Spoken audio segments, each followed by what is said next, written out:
Olá, bem-vindo de volta, bem-vinda para a nossa última unidade da disciplina, né? A quarta unidade. Essa disciplina foi bem longa, 4 semanas, passamos um mês juntos, perceberam? Se contabilizar direitinho, né? Foi basicamente um mês aí juntos. Espero que você tenha gostado, curtido bastante. Bem, nessa quarta unidade a gente vai falar sobre anatomia externa do livro, né? E trouxe vários exemplos. Trouxe alguns exemplos para a gente falar um pouquinho. Mas, de maneira generalizada, nessa unidade, a gente falou um pouco sobre técnicas de impressão, de como deixar essa capa mais barata, essa capa mais cara. Isso vai depender muito dos custos de produção. E eu queria muito frisar uma coisa, assim, acho importante, que isso que a gente está falando, claro que a gente está falando sobre publicações editoriais, a gente falou muito sobre o livro, né? Especialmente o livro, assim, que foi o nosso carro-chefe, mas também pincelamos aí na revista, no jornal, em outro tipo de publicação. Mas eu quero muito que você entenda que esse conhecimento, né, que, enfim, tudo isso, toda essa informação que a gente viu sobre publicação editorial, sobre esse projeto de design chamado Publicações Editoriais, não é restrito apenas ao livro e a um livro desse que você vai comprar na livraria. A gente pode considerar, às vezes, um cardápio como um livro. E aí, que tipo de publicação é essa que a gente vai fazer? E todas as características, todos os cuidados que a gente deve ter com um livro físico, a gente deveria ter com esse cardápio que vai ser impresso. Né, com às vezes um relatório de uma empresa, às vezes um TCC mesmo, né, o seu próprio TCC, um projeto de conclusão de algum curso, enfim, tudo isso é cabível da gente executar, da gente colocar em prática todas as coisas que a gente viu aqui em publicações editoriais. Então, esse conhecimento não é um conhecimento aplicado apenas ao livro físico, ao livro do romance, que vai parar numa livraria, sabe? Se vai ser impresso, se aquilo que você está fazendo vai ser impresso, se ele vai se tornar material, por assim dizer, algo físico, merece o cuidado de uma publicação editorial. E aí cabe todos os conceitos, todas as técnicas que a gente viu aqui, né? Enfim. Aí vou pedir para o meu cameraman mostrar. A gente falou um pouquinho, mostrei esse livro rapidamente na disciplina na unidade passada, mas aqui eu vou usar ele só para falar para vocês sobre essa parte externa, porque uma coisa é a gente mostrar fotografias, que é o que a gente faz naturalmente no livro, né? No e-book que vocês recebem, que vocês leem. Outra coisa é a videoaula, aonde eu posso mostrar folheando um livro. Eu acho isso muito importante, porque às vezes a perspectiva da fotografia não dá assim a visão geral do que de fato é a primeira orelha, do que é a lombada. E eu pegando um livro físico e mostrando, isso aqui é a capa, isso aqui é a primeira orelha e o negócio que caiu do livro, enfim. Aí eu acho que fica mais fácil da gente entender. Então, vamos voltar para o nosso zoom aqui. A gente está vendo aí as borboletas do catimbau, começando com a lombada.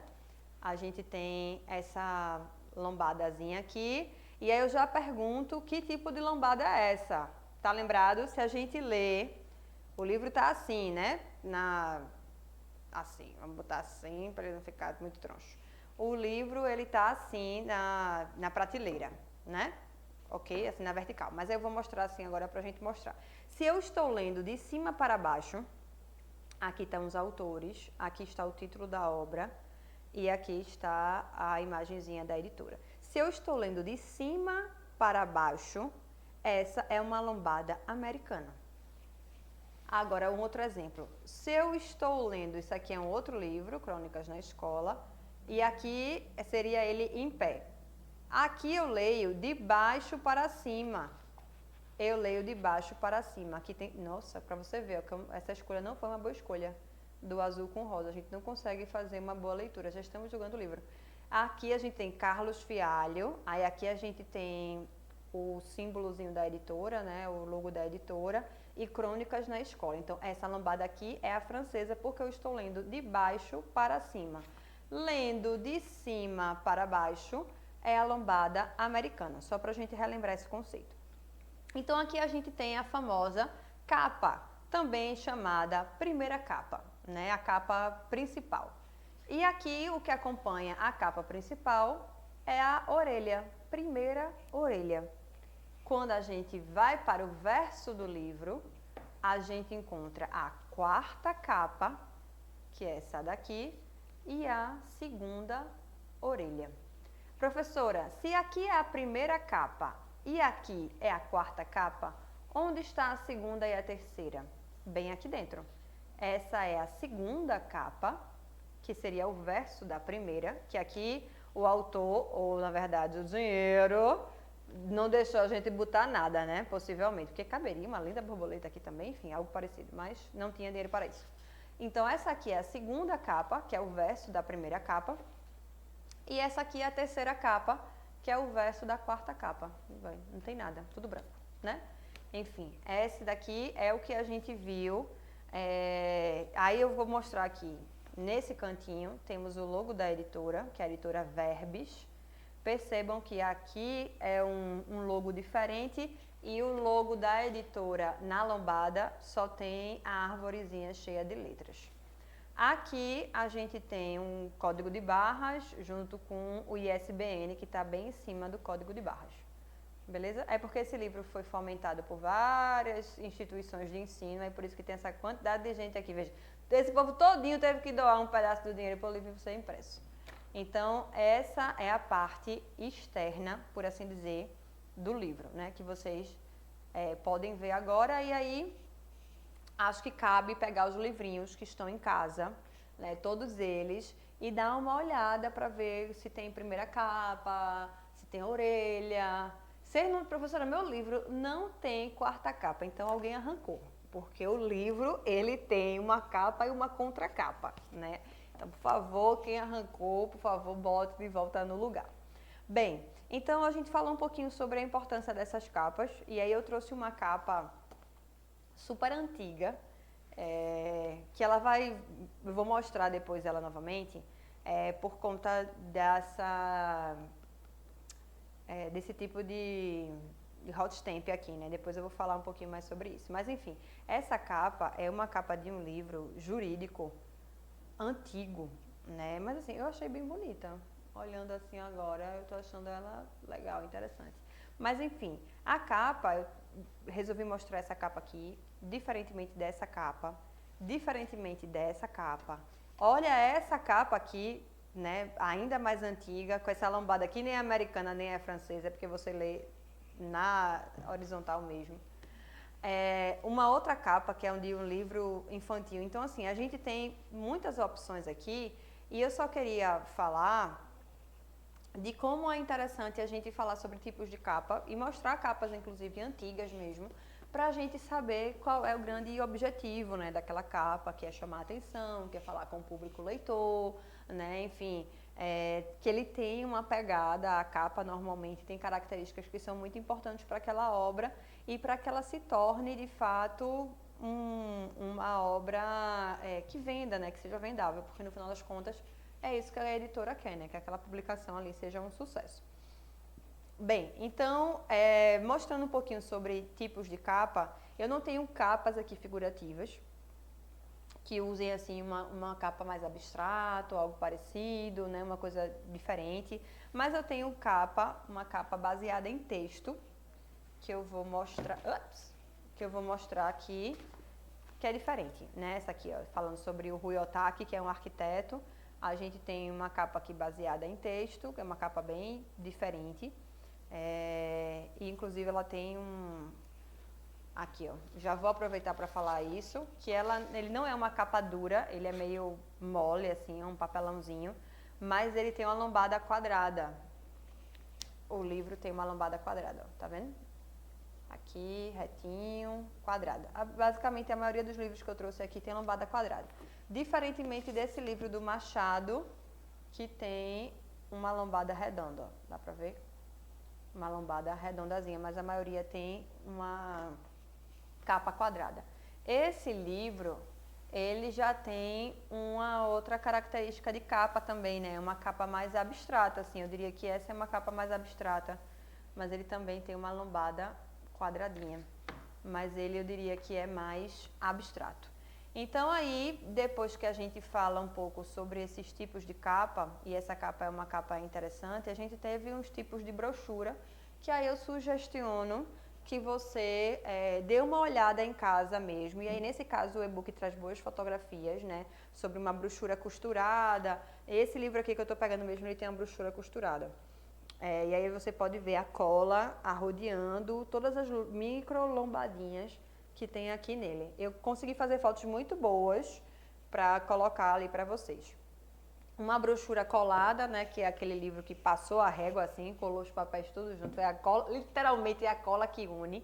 Eu falei sobre uma capadura com meia casaca, eu não trouxe nenhum exemplo, mas a imagem que eu trouxe no e-book também é muito boa.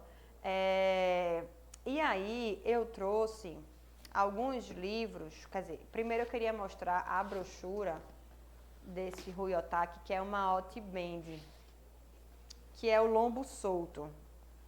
Ó, eu vou abrir aqui e vou mostrar. Tá vendo? Aqui esse buraco, isso aqui é um buraco, ó. Enfiei literalmente o meu dedo gordinho aqui. Esse livro, ele tem o lombo solto. Aqui quando a gente vê, ele tá aqui dobrado, ninguém diz, né? Que ele tá desse jeito. Mas quando a gente abre o livro, a gente consegue abrir ele na sua totalidade por conta desse lombo solto aqui. Né? Que são um bom exemplo de lombada, né, que eu acho interessante. Não trouxe nenhum com costura aparente, mas, enfim, eu acho que é mais fácil de vocês verem uma lombada canoa, que é aquele grampeado também, que é muito mais simples da gente ver, né. E aí eu trouxe todas essas capas para falar sobre tipos de acabamento, que aí sim eu acho que é interessante, né, porque esses tipos de acabamento vão diferir muito. E a gente vendo no vídeo fica completamente assim diferente, né? Primeiro que é o verniz, o famoso verniz. Vou pedir para o nosso cameraman mostrar aqui. Esse livro é todo no verniz, ó. Dá pra ver? Dá pra ver que eu tô vendo aqui. E aí esse verniz é o verniz que foi aplicado em todo o livro, para que ele tenha um pouco mais de durabilidade, né? Ou seja, é um livro que talvez você vá consultar muito e que seja interessante você ter aí essa coisa. Então, a gente tem um verniz na sua totalidade, mas eu trouxe um exemplo, que é aquele exemplo do Crônicas na Escola e da Borboleta, que tem um verniz aplicado em lugares específicos. Ó, esse aqui está em Crônicas na Escola. Na fotografia dele não, mas só está na Crônicas da Escola. E aqui a gente tem o verniz aplicado, ó, na borboleta, que dá essa iluminação aí interessante.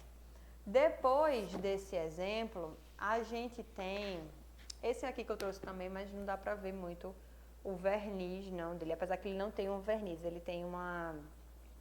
Vamos ver se a gente consegue, vamos ver se a gente consegue mostrar isso. Bota aí.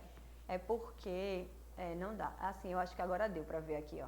Especialmente nesse aqui, ó. Tá vendo que ele tem como se fosse...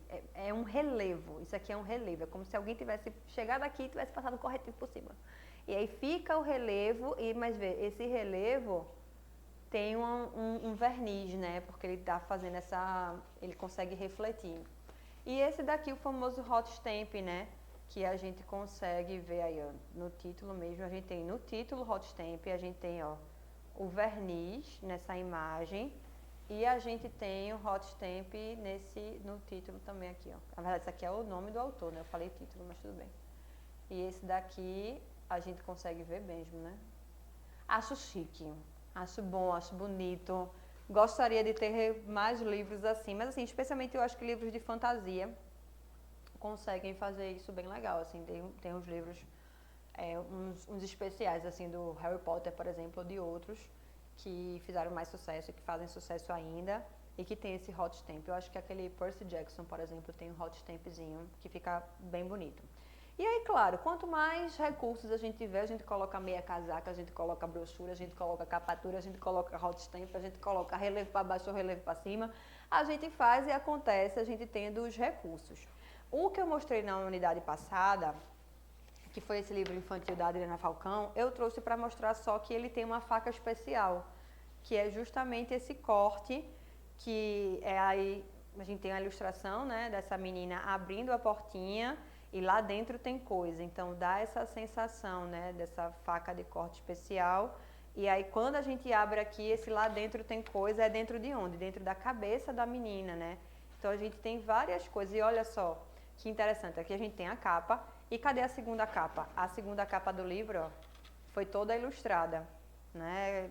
Que é ilustrada com pequenas coisinhas da ilustradora que é maravilhosa, né? Que é essa Loli aqui. Então, essas facas especiais deixam o livro ainda mais interessante, né? Eu acho que vale super a pena. E às vezes é uma coisa besta, assim, para você fazer em alto volume, altas impressões, claro que isso aqui tem um custo mais caro. E na verdade, deixa eu reformular a minha frase. Quanto menos a gente fizer, menos unidades a gente imprimir, mais caro fica a faca de corte, mais caro fica essa... quanto mais especial a gente deixar o livro, sabe? Meia casaca, uma capa dura, que tipo de brochura vai ser essa. E quanto maior essa quantidade, mais barato a gente consegue fazer a unidade do livro. Isso é fato. Agora, assim, eu mostrei na unidade passada aqueles micro livrinhos, sabe? Se não lembra, vai lá dar uma olhada. E aí é interessante porque aquele livrinho, ele tem uma pegada completamente diferente, mas como ele é artesanal, a gente consegue fazer um recorte e se torna mais tranquilo, né, assim, de fazer uma coisa mais artesanal, assim, um a um, e ele também não perde o seu valor de capa, né, de mercado. Eu não trouxe acessórios, grandes acessórios, mas vou mostrar esse daqui que está na audiência Civis, que é, ó, a famosa fitinha. A fitinha tem nome, né, que é o fitilho. Esse fitilho aqui serve para a gente marcar, né, a página do livro. Não trouxe mais nenhum outro exemplo de sobrecapa, nem de cinta, né, deixa eu ver, de sobrecapa mesmo e da própria cinta. Mas esses exemplos são exemplos interessantes. De toda maneira, são exemplos interessantes. E aí cabe, eu acho que essa unidade em especial, cabe muito você dar essa vasculhada em casa também, de pegar os livrinhos, de ver, isso aqui tá na cara que é verniz, né? Isso aqui é um hot stamp, isso aqui é um relevo, enfim. Pode ser que você, professor, não tem nenhum livro na minha casa desse jeito, mas uma biblioteca, enfim, lugares onde a gente consiga, a própria livraria mesmo, ir numa livraria para olhar isso, é uma coisa muito interessante, porque quando a gente começa a entrar nesse mundo, e acaba servindo de inspiração mesmo para outros, né, para qualquer outro projeto gráfico que você for fazer, capas de livro, né, entrar numa livraria é sempre interessante como um objeto assim de inspiração para projetos, porque capas são muito interessantes, e às vezes tem essas tecnologias diferentes, facas de corte, né, enfim, publicações completamente diferentes, distintas, que fazem a gente se inspirar bastante em alguns projetos que a gente faz por aí. Beleza, espero que você tenha gostado muito, né? Não só dessa unidade, mas da disciplina toda. Foram 4 semanas. Se você está cansado, você não está cansado, porque ainda tem disciplina nesse módulo. Mas para aqueles que estão dizendo, graças a Deus que acabou, é isso, acabou, né? Mas para aqueles que vão sentir saudades, como eu, a gente se encontra no próximo módulo, tá bom? E é isso, estudem muito, pratiquem, sejam curiosos, né? Sejam curiosos, assim, na parte de design editorial, porque só assim a gente vai perdendo medo, ganhando experiência para fazer coisas ainda mais diferentes, tá bom? É isso. Tchau, tchau. A gente se vê em breve.